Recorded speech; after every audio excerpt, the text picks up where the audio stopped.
O que pode levar à infidelidade? Eu sou Rodolfo Ribeiro, especialista em relacionamento de casais, e o tema deste vídeo fala sobre 5 pontos importantíssimos e que podem provocar uma certa insatisfação no relacionamento e, em muitos casos, leva até a infidelidade.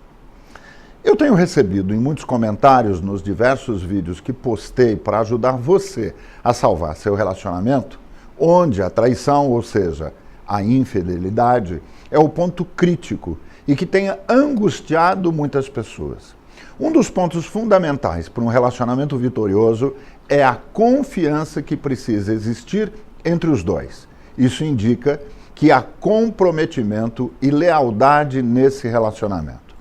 Quando nesse relacionamento ocorre uma traição, ou seja, há uma infidelidade, as coisas acabam por colocar esse relacionamento em risco, como já falei em alguns vídeos sobre a traição. Eu costumo afirmar que nada, mas nada mesmo, justifica uma infidelidade. Mas como qualquer doença, a infidelidade é precedida por alguns sintomas que chamamos no relacionamento de problemas e que causam um certo mal-estar e acabam por causar essa dor. Vamos ver agora, como prometi a todos vocês, os 5 pontos que podem causar a infidelidade. Primeiro deles, crises recorrentes.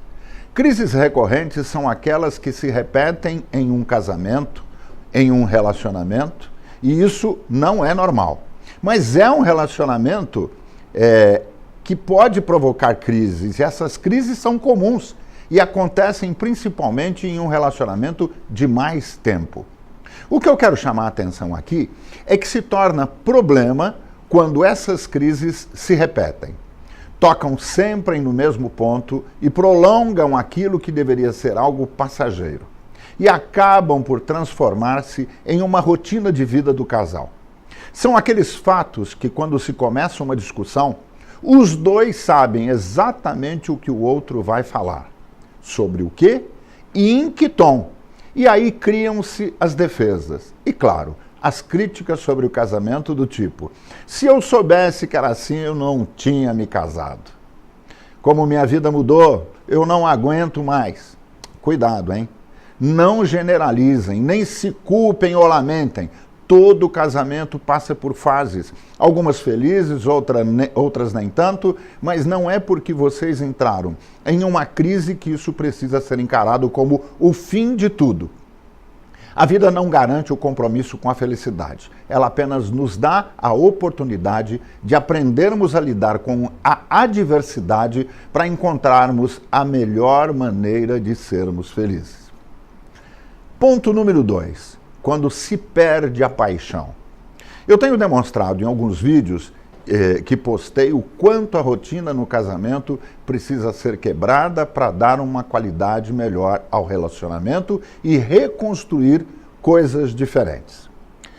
Mas o que precisamos aprender é que não é a rotina que desgasta a relação, é o que nós fazemos dela rotina que desgasta a relação. Quando os dois passam a traçar uma rotina de vida juntos, em realidade, a rotina se transforma em um poderoso elo de união do casal. Mas presta atenção no que eu vou dizer, porque é simples mesmo, mas muito importante. Quando o dia a dia dos dois passa a ser maçante, cansativo, repugnante, o ânimo vai embora, se perde. E aí se perde o desejo, a vontade e o prazer de viver os momentos íntimos onde o romance e a paixão são soberanos. Meu amigo, minha amiga, aí o relacionamento tem um problema sério, porque a paixão acaba e acaba o desejo, o prazer, o interesse. A saída é sempre os dois manterem o entusiasmo da relação, preservando a vida a dois e procurando se apaixonar novamente por muitas vezes. Ponto número 3. Perda do diálogo. Este item, o diálogo, está presente em tudo que a gente tem falado a vocês. Ele acaba por se inserir em todos os temas. O diálogo, o diálogo. Ele é a base da comunicação. E a comunicação é um dos elementos mais fundamentais em uma relação. Quando não há comunicação entre os dois, os problemas que na maioria das vezes são simples se tornam graves.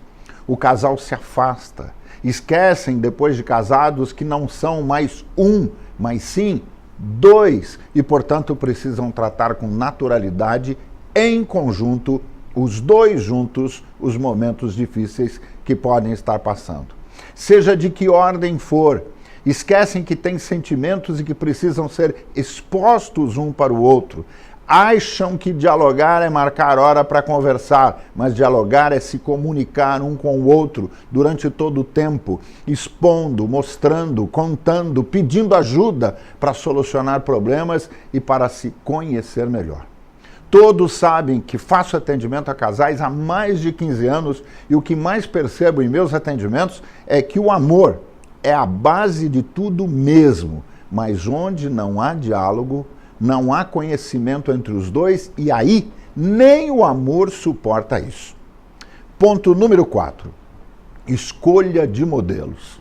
Em nossa vida, nós até inconscientemente adotamos modelos, exemplos que nos moldam ao nosso dia a dia.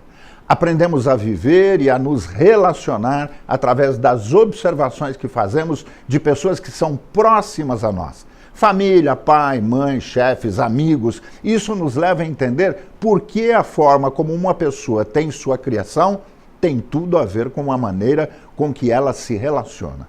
Em nossa infância, absorvemos tudo o que observamos à nossa volta. Atitudes, gestos, incidentes e tantas outras coisas. Por isso que eu digo sempre que quando duas pessoas se unem, é muito importante conhecer um do outro, sua família, seus amigos, os ambientes em que vivem e frequentam antes do relacionamento para poder entender, conhecer e facilitar esse relacionamento ao longo da vida. Portanto, esse é o ideal para um bom relacionamento, porque você vai conhecer o modelo do seu parceiro ou parceira, mas se isso não ocorreu e você se vê frente a problemas agora, o fato é que há uma chance, a de remodelar o relacionamento a partir de uma nova história. Então, se comprometa com isso, sem fazer as famosas críticas a amigos ou a familiares. Quinto ponto, amizades com o outro sexo. Isto não é um problema, mas é preciso prestar atenção, porque temos muitas histórias de casos extraconjugais que acabaram por acontecer exatamente com amizades naturais, descomprometidas e que durante o tempo vão ganhando uma certa intimidade e conhecimento que acabam acontecendo. Cuidado! Quando quiser um conselho, saiba muito bem com quem você estará se aconselhando, principalmente se for um amigo ou amiga do sexo oposto, porque você poderá estar transferindo os seus sentimentos, as suas emoções, e isso poderá levar a consequências muito sérias e desagradáveis. Não confunda os sentimentos. Tome cuidado quando algo estiver acontecendo, certo ou errado. O primeiro lugar que a gente, para conversar, escolhe é em casa, com o nosso companheiro, com a nossa companheira. Uma boa conversa acaba aproximando, acaba comprometendo e acaba consolidando uma relação. Eu quero concluir esses 5 pontos com vocês. Eu não quero que você entre em pânico se alguma situação que citei nesse vídeo podem estar ligados ao seu relacionamento.